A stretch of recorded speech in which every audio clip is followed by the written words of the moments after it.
did you feel? I mean, was there when did you sit there and go, holy shit, I can quit my job? I mean, was that in the second season or when? You know what? I quit it happened? before the second job, and before the second season, I quit, and I was so nervous about it. But 40-Year-Old Virgin was coming out, and the posters were everywhere. Like Steve's face was everywhere, and I thought, oh my God, this movie's going to be so big, and we have that guy. Like, I feel like we have a chance. So I really feel like it was the existence of 40-Year-Old Virgin that made me feel comfortable to quit my restaurant job. This is Coop's Comedy Corner. Buckle up because it's funny as Coop's Comedy Corner.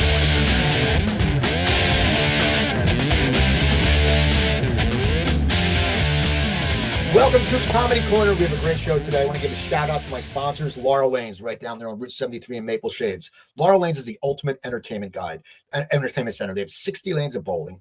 They have state-of-the-art arcade games. They have a private luxury suite. They have something for everyone. Great for corporate events, birthday parties, or just a night out with friends. And if you go to the bar, they have a bar called Splits Bar and Grill, where I do an event once a month called Cocktails with Cooper, which some of the top business people show up. If you do an event with them, they will give 10% back of your first time of sales to your charity of choice. And then they have a great happy hour Monday through Friday from 4 to 7, and they have trivia. They have a bunch of good stuff going on. And on your way out, don't forget to stop by Lickety Splits. That's their ice cream little parlor there, homemade concoctions, and they have liquor infused ice cream. They have a butter pecan bourbon. It's really good. So go check out Laurel Lanes and Splits at laurelLanesNJ.com. Anyway, we have a great show today. She was on my show, Cooper Talk in LA like 12 or 13 years ago. And you know her from The Office and The Lampshades and Dancing with the Stars. But she is a huge Eagles fan, and she's wearing an Eagles jersey. And you got to tell me, well, you sent me that picture. You're holding the trophy from years ago. How did that happen? I was on WMMR on Friday. I was in Philly last week, and they were recording everybody doing the Fly Eagles Fly song, and they asked me to come in this past week, and I was like, I'm going to be there like in 2 days, so can we do it early? So when I did the show, they're like, why don't you go to the Eagles office? And I had been hooked up with them like 5 years ago before COVID, because I did some digital shorts for them with Crown Royal Apple, which is green. But I hadn't been in touch with them since then. So I was really happy. I got to stop by, and I got to stop by the offices. Apparently there's a restraining order against me because none of the players were there, but that's okay. That's okay. I still got to touch the Super Bowl trophy, got to hold it, got some pictures, got to say hey, and I met everybody in the offices. It was awesome. You know, it's such a great feeling. And I post this on Facebook. You know, if you talk to some 12-year-olds, okay, they have in the last 7 years, they've been to 3 Super Bowls and they won 2. We had to wait like 50 years, and people don't understand what's that like. What was that like for you, especially because your family owned the bar, which probably people came to watch Eagles games all the time. Of course, yeah. Well, you know, when I remember, I'm old. I'm pretty old, so I remember I was in grade school when I think I was in 3rd grade when the Flyers won, and I remember that so well because it was like, what is going on? I mean, the town went nuts. And that was sort of the first taste of victory in my lifetime. And then, you know, when I was in high school, the Phillies won the first time, and I cut class with a bunch of girls from my school. And I guess we got caught because we were in our uniforms, and they caught us on like the news. Like those stupid. Anyway, it was worth it, but it was still stupid. And then when I was in college, the Sixers won. So yeah, I remember like being in high school when the Eagles were in the Super Bowl and didn't win. The Cowboys kicked their ass, and I was so sad. You would have thought I played. I was so sad. Now you have a strong Philly connection, and it's so funny. I just seen this. We had talked about this last time. I want you to tell me this story again about Tommy Moore. And how you did a show with Tommy Moore, this legendary Philadelphia comedian. Were you on like the Comedy Sports or something like that, or what was that? No. I was in high school. It was my first gig in a club, and it was the Main Point, which was a club in Bryn Mawr. It was like a coffee house in the '60s, and then it became sort of a rocker club in the '70s and '80s. And like Jackson Browne used to play there. Like started out there. Bruce Springsteen started out there. Warren Zevon, like a lot of big names, like when they were on their way up. And so there was a mostly booked comedy show with a couple musicians. So I was singing, And I swear, my sister worked with Tommy Moore. He had a day job at a place called Chilton. So my sister Karen worked with him, and somehow she like negotiated me into the show, which is hilarious. And I swear it's because I'm one of 7 kids, and he probably thought, oh, she'll probably have a little crowd because she's got a lot of big family. So, so I was in my, and I sang like 4 songs. I sang like Judy Garland songs and like New York, New York, but I was telling jokes in between. And I actually have I have a cassette tape of that recording, like of that show, which is crazy. And there was a one person that became famous afterwards that I was aware of. Judy Toll. Judy Toll was a comedian from Havertown, and she became a writer on Sex and the City. She was a groundling in LA first, and then she became a writer on Sex and the City. So I still have the ad, and I'm friends with Judy's old writing partner, Monica Horan Rosenthal, who was on Everybody Loves Raymond. I met Monica like 8 years ago. We should have met a million times because I knew the guy she went to the prom with at Bonner. She went to Prendy. I mean, like we were so connected. I saw her production of Godspell when I was in 8th grade. Didn't know her, like crazy. And we lived like 10 minutes from each other, and we're both in show business. But Tommy Moore put me in my first real gig. And then I think I booked a dinner theater like a year and a half after that. I worked at Riverfront Dinner Theater. I was in Bye Bye Birdie. I did 8 shows a week. I got to leave every Wednesday after 4th period because I had a matinee. I felt like a child star. It's great. So what was your path into? I know you started off in singing. What was your and then you had the lampshades when you do a show with Jane Lynch, so you still do that. But what was your path into the acting and comedy area? Because I had always acted, and I studied acting in college. I got my degree in a BFA in theater, and I had studied I studied theater, and that was my thing. But when I graduated college from PCPA, which then became University of the Arts, I was in a comedy group called Comic Relief. That was a local Philly group. Their sketch group, sketch and improv, and they had a regular gig at Plays and Players upstairs at that bar. So I worked with them, and then my aunt sent me a ticket to check out Second City because she thought it'd be a good fit, and they had classes there, so I got to stay with her. It was like my whole life opened up when I got to Chicago. I studied at Second City. I worked for them in the touring company. I also worked at the Annoyance Theater. I did the show, The Real Life Brady Bunch, which I toured. I toured with a bunch of stuff. But I was working with Jane Lynch, Andy Richter. There were a lot of people that became very, very famous. When I first got to Second City, like Stephen Colbert was in another touring company. He was in one of the casts, and Steve Carell, and Jon Favreau. I did a ton of shows with Jon Favreau, who became a big director. It was kind of like where it all began. Yeah, it's funny because I know you work with Rose Abdul, who married a Philly comic, John Madden, who I knew. Yes. Yeah, and you had her, and I think who else? It was Nia Vardalos. So you had a little group. You guys were like a powerhouse. It was, I think, Susie Nakamura. I mean, you guys. So what was it like? I mean. Second City. Susie and I always shared that. Like that was the day that was like, oh my God, where you get like, you feel like the world recognizes you for once, So what was it like hanging out with so much young talent? The excitement must have just been off the hook. Because, I knew from the comedy in Philly, like we had me and Adam McKay, and Todd Glass was a little older in thinking Keith Robinson, I knew Adam McKay. I knew Adam at Improv Olympic and Second City when I was there. We would go see each other's shows. Like I definitely knew him. And Todd I didn't meet until I got to LA because Bob Odenkirk had hired him Todd did warm up for Bob had a pilot by himself after Mr. Show. And Todd did the warm up the one night, and then he hired the Lampshades to do the second night. So he was doing 2 nights of taping. But Todd was so avant-garde, let's call it, that they ended up canceling us because the producers were afraid that Todd was so offbeat for because when you do warm up, there's certain things there's certain beats you have to hit, and the Lampshades were ready to do it, but we went second, so they ended up just getting a traditional studio guy that. So Todd was responsible for me losing a gig once, but that's okay. That's showbiz. Yeah, I'm all right. Damn that guy. So when did you decide to go to LA?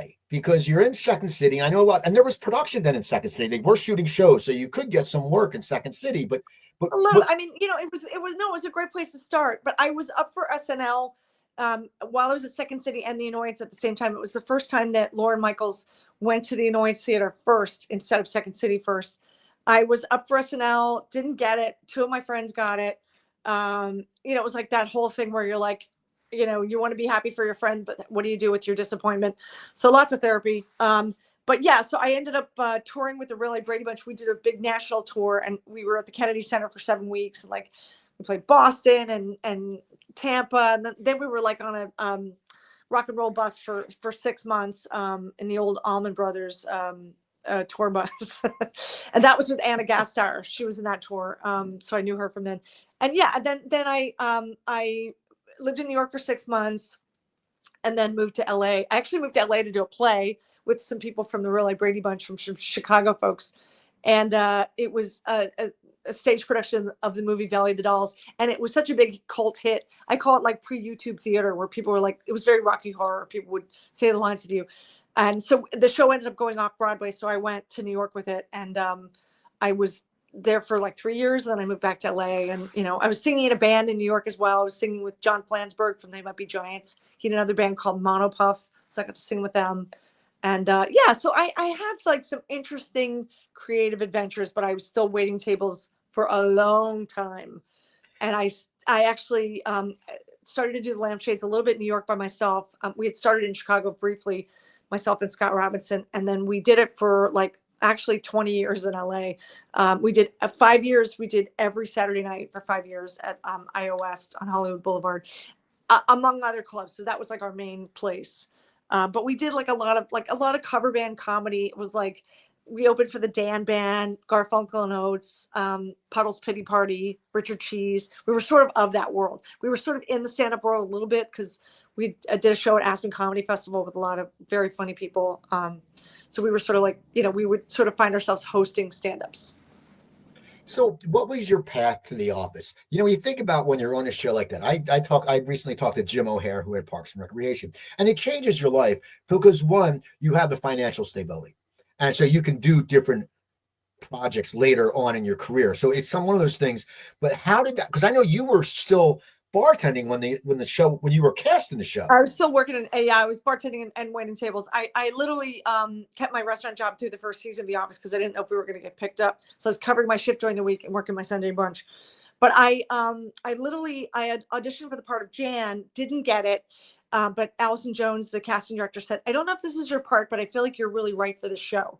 So they shot the pilot without me. And then I get a call in August to re-audition for a different part. There was someone that didn't work out. I think they eventually cut her out. And I think she just didn't understand the concept of like literally working, and not talking, but still being a character. Cause like we have a lot of lines, and so, but you had to be a full-fledged character. So I loved that whole process. They told us to bring paperwork in the first season. And so I did like my taxes, and I was like answering, I was just getting stuff done. It was great, but it was really fun because even if you didn't speak, you were like, I could still get a laugh. Like it was amazing. Like that never happens, a very rare thing.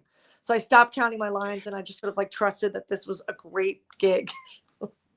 How much importance did your background on IO and Annoyance have in that? Because everyone knows that when you do improv, it's about getting the whole laugh. It's not about you, being the spotlight. So was that an important thing? And do you think that was something big time? I mean, I would say I'm one of 7 kids. I was born into an ensemble. Like, to be an ensemble means you're actually supporting other people. You're actually helping them get a laugh. Like, you are yes-anding. You're not passive. You are active. You are a participant in the scene, whether you talk or not. You make choices, and you are fully realized. So it was a blast. And also, as a woman, like, it was so great not to be someone's girlfriend or wife or daughter in the show. Like, I just got to be a weirdo. It was awesome. So when do you know that it's so funny, Hollywood, a show can get canceled. Like you said, you kept your job because you don't know. You could sit there and go, I'm set, and then you leave this job and you have those certain shifts, and you don't want to give up that shift because that's the money shift, and you have regulars.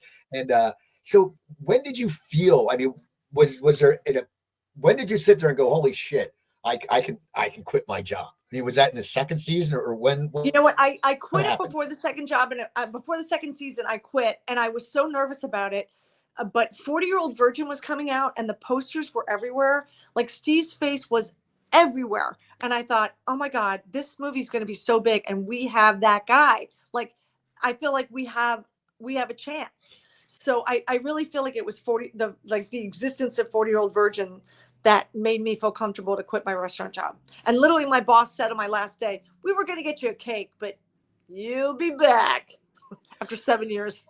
Such a dick. So what was the set like as it starts getting momentum? Because the show, it's just, I mean, it was cutting edge for comedy. It was very different. It was, I mean, Carell, as you said, then 40-Year-Old Virgin blew up, but it wasn't a lot of noticeable faces. So what was it like in those early days? Did you feel like you had something special? Because you're also great writers, but what was that like? And as an actor, what is that like? You know what? It's so great to work for writers and producers that really understand the fight for what's truly funny. Because I know Greg Daniels, our showrunner, he fought tooth and nail with NBC to keep some stuff in. Because I remember he came into the restaurant one time and he completely ignored that I was in a uniform, which I loved. He was just like, hey, remember that healthcare episode where you improvised the line, I still have a vagina? Well, NBC's fighting back. I'm really fighting to get the word vagina. I'm just really hoping to keep it. So he understood what was important about it. And I just feel like I was afraid that we were going to be too cool for NBC. Like it was going to be too different for them. So fortunately, Friends had ended. Joey was the spinoff and Joey bombed. And if Joey hadn't bombed, I don't think The Office would have made it on the air. So, or if it was on, it would have only been that first season. So we were lucky because we were on at the same season as Joey. Oh, I remember Joey. I remember when it did bomb. Man, I did bomb. That's crazy. Because then he later went on to do that show, episodes. Showtime. Yes, episodes. Which was great. He was perfect as that role. It was a great show. So, okay, so this show's becoming popular. What is it like for you? Because you're getting noticed probably a lot because it's one of the times when people were still watching network TV, like it was still blowing up. It's not like now there's 87, we got Apple, we have this, we have that, we have this. What is it like for you when you sit there, all of a sudden people know you, and because your character is, not the angel, it must have been very odd for you when you would go out. Sometimes, yeah. I remember being on the Ocean City Boardwalk down the shore, hon, and I remember like a bunch of kids were like started to like walk toward me, and I started to like trot, and I'm like, wait a minute, I remember being like, what is happening? And then I was like, I started running, and I was like, wait a minute, stop, like it's fine, like I'm happy to talk to them. I was like, I'm not Britney Spears, relax. So yeah, I think I also used to wait on a lot of famous people who I thought were awkward, mean, rude, protective of themselves. So I feel like, I understand when someone, takes the time and has the courage to tell you that they like your show, you better have some space for it. Otherwise, I think you're in the wrong business, or you need to get your ass to therapy. I don't understand people who punish their fans in that respect. So, and that's the beauty of being 40 and being from Philly and understanding like, okay, this, could have a beginning, middle, and end. So you better handle this as best as possible because it's a champagne problem for people to bother you. It's fine. It's really fine. I made peace.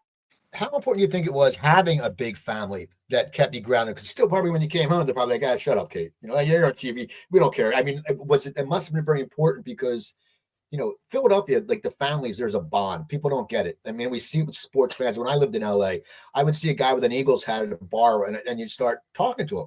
And where are you from? I'm from Cherry Hill. Where are you from? Ardmore. Where are you from here? And it was just this camaraderie. But how important to you dealing with the success because you are one of the top shows in history? I think humility is important. I think that's what I get from my family too. And I remember like someone knocked on our door at the shore, and my sister, one of my sisters, freaked out on this kid. She's like, she's the human. I wasn't home, and she was like, stop bothering us. And I was like, oh my God, calm down. I found out, I was like, oh my God. So my dad said, she's 2 doors down. Just go on, knock on the door and say hi, take a picture, get it over with. he said, it'll take you 2 seconds. And he's right. It's like, I mean, I understand. My sister was like a little dramatic, and I kind of, I mean, I appreciate it, but I'm sort of like, no, no, no, no, no, don't, but my dad's right though. It's like, you just go and take a picture. I mean, how long does it take? It's like, they don't want your whole life. They don't want my blood type. They don't want my social security number. Like, just, we're also representing my team, which is all of the office. You're not going to see Steve Carell on the boardwalk in Ocean City, but you might see me. So don't be a douchebag, Kate, like, seriously, get over it. And also like, enjoy that you're on something that people still give a shit about. I mean, it's been, we stopped shooting in 2013. That was like 12 years ago. So be happy that people really are still as invested as they are in a show that I was on. So that's how I feel. So what was it like as the seasons are going on? And does it start to get a little monotonous, or does it start, you have this great job, and the thing is, when you're on a popular show, the whole crew knows you're on a popular show, so you're getting picked up again, so everyone's happy, like, okay, the grips, I got my pension, we got yeah, and your schedule, you don't have to look for a job in the fall or in the spring, like, you're good. I mean the crew could get a job in between if they wanted, because we pretty much knew what the schedule was for years, which is like, that's the dream. If they want to do an extra show, they can, but they don't have to. And I mean, with us, it was like, well, you can figure out how you want to spend your time off, if like, how much do you want to work, how much, whatever it is, I mean, things were a little more restricted then, because you couldn't work. You could be a guest star on another show, but you couldn't be on another TV show, like, as a regular.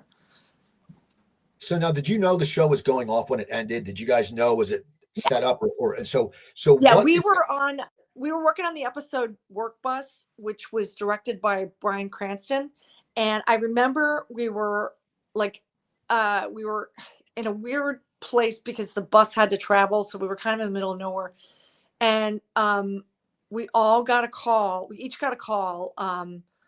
Our boss called each one of us individually during lunch and said, listen, the press is coming out later today. Just so you know, this is our last year. I just don't want you to get blindsided, but this is the deal. And then I just remember we were all so close to each other the rest of that day and the rest of that week on that goddamn bus. We were like inches from each other, and it was so emotional. It was like, don't start. You get a little like melancholy and like, oh my God. But it was kind of perfect. It really was. And it was just, again, our showrunner, just, he really took such good care of us and treated us like we were equal, even though I knew we weren't. Now, when the show ends, do you feel a little bit lost? Because your identity's wrapped up in for 9, and now you have a lot of different talents, but when you're that character and you're known for that character and it's like family, it'd be like if you went to college for 9 years, probably people who go to med school, they get that feeling. So what was it like for you? How did you?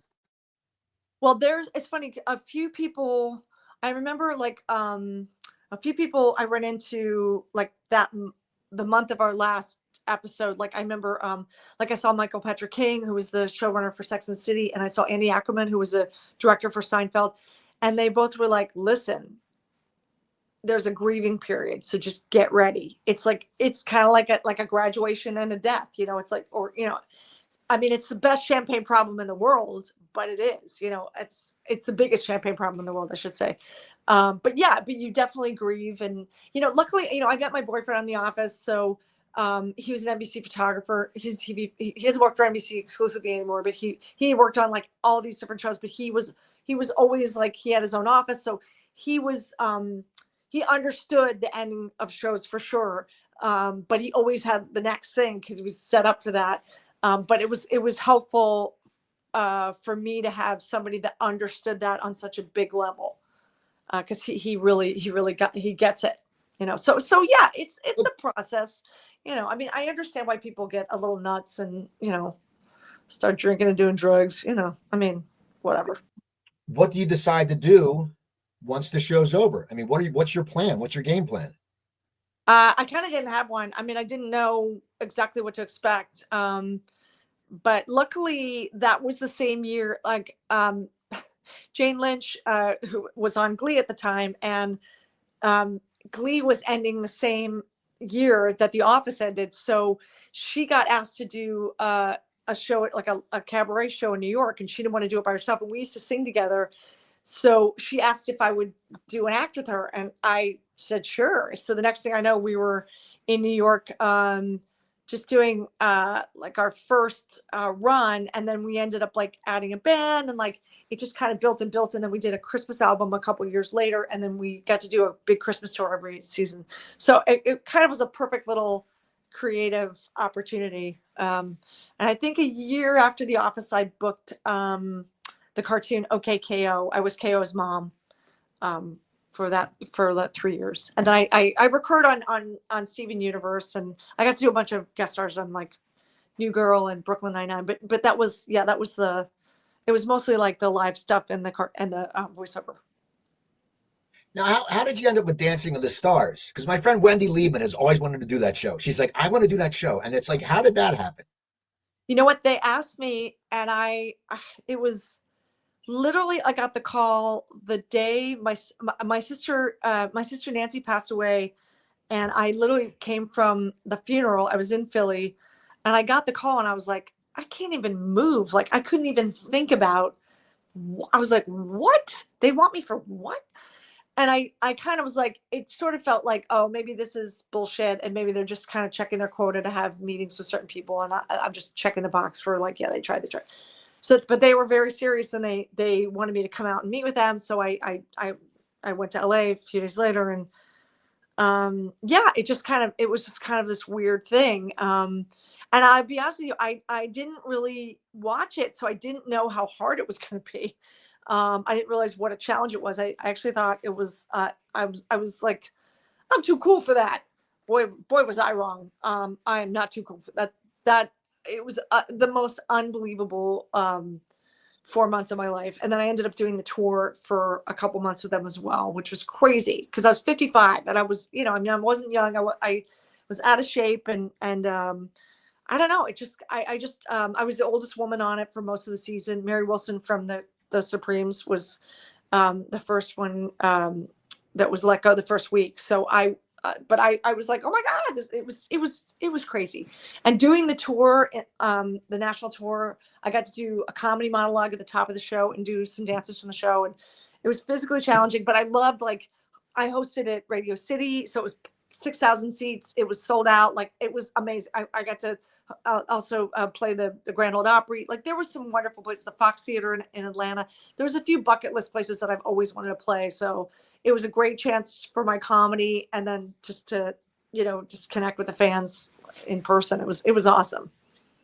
Well, now, how is it for connecting with the fans? Because cons are so big. There's cons everywhere. You see them, like, they happen in Cherry Hill. You were one at the Hyatt in Cherry Hill with Mary. You know what? I Mary actually Lynn stopped by to see her, but I was not in that. I wasn't at that. I wasn't actually at the in the con. I just wanted to visit her. I was on my way to the shore.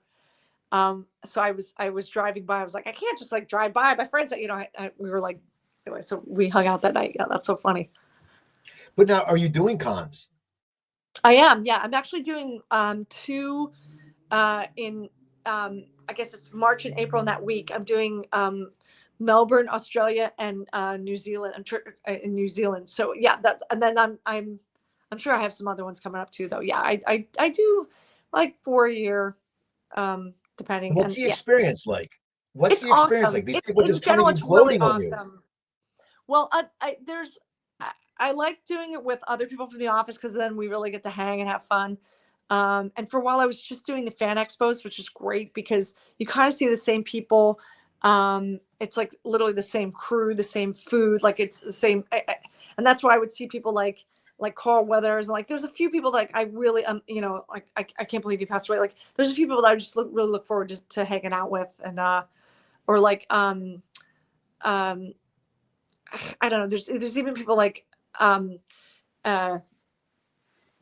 my gosh, so sorry. Who I'm blanking on his books. It's Mel Brooks' son, who's amazing. He's a writer. He writes about zombies. So I get to see him. It's like there's a few people that I'm like, oh my God, like it is like it's a funky world, but it's great. And the fans are amazing. So I'm happy to represent. So I know you have to go soon. So I want to do two things. One, tell me a great story about The Office, and then I have a follow-up question. Tell me Could you be more specific? Give me a good story about being on a set, something that you really remember that sticks out to you. Well, I'll never forget the day that I was doing like a satellite tour with Creed, which meant we were just on the set at 4 a.m. with all these different outlets, local outlets for the show that were, in different cities. But we stayed put, but like they kept changing like the connection to the different reporters. And they had announced while we were doing that Steve Carell was not coming back for the next season and that this would be his last season. And I was like so unprepared because what I wanted to say was, oh my God, we're doomed. Like Steve is the show. Like I don't want him to go. But instead I was like, you know what? I'm having a hard time hearing you. Thank you so much. I think we're done. I can't hear you. Bye. Like I could not. Oh my God. Yeah, it was, and also we were just like really emotional. So, and I will say that last season with Michael Scott leaving Dunder Mifflin, I just thought the writing was amazing. I thought everything we got to do was so just well written, well appointed. I loved doing like Meredith's Walk of Shame because Diego and Michael Scott were bringing her Dundee nomination at her shitty house. Like while she's doing the Walk of Shame. I mean, we had such a great time. It was really, I loved working with Will Ferrell. He had remembered having dinner with me like 10 years before that when he first got SNL because I was friends with Andy Richter and we had dinner together in New York. And I was like, I can't believe you remember. Like it just like, it's just crazy. It was like before neither one of us were famous at the time, but I have a really interesting journey, and I'm definitely a late bloomer, and I'm really, really lucky. And I also understand that like I don't take any of this for granted. And I feel like anybody that has a dream, no matter what your age, don't count yourself out. Other people might count you out. Don't you count yourself out. Give it a shot. Especially in comedy. I feel like, women are funny. Sometimes they get a little still shot down. I mean, there's less opportunity for women. It's just how it is. It's getting better, but it's still like ridiculous. I mean, the ratio is ridiculous for, funny parts for women in movies. It's especially if they're not hot. It's funky. It's still funky, but again, like that's why we need to keep showing up even more. Well, this has been great, Kate. I want to thank you for coming on. I wish we had some more time, but we know we got the Eagles victory. People follow Kate on Instagram and everything. Follow her. Yep, follow Kate me. Flannery. Yeah. Yes. Yeah, the real Kate Flannery. Go to a comedy train wreck. That's Jimmy Corrihan's network. We have a bunch of great Philadelphia comedians having shows. Look at all the old Coops comedy corners. We have great people, Wendy Liebman, Reed Diamond, Steve Scrovan. I mean, there's Emmy winners. And that's about it. So I want to thank you all for watching. Follow Kate, and I will all talk to you soon. Coops Comedy Corner.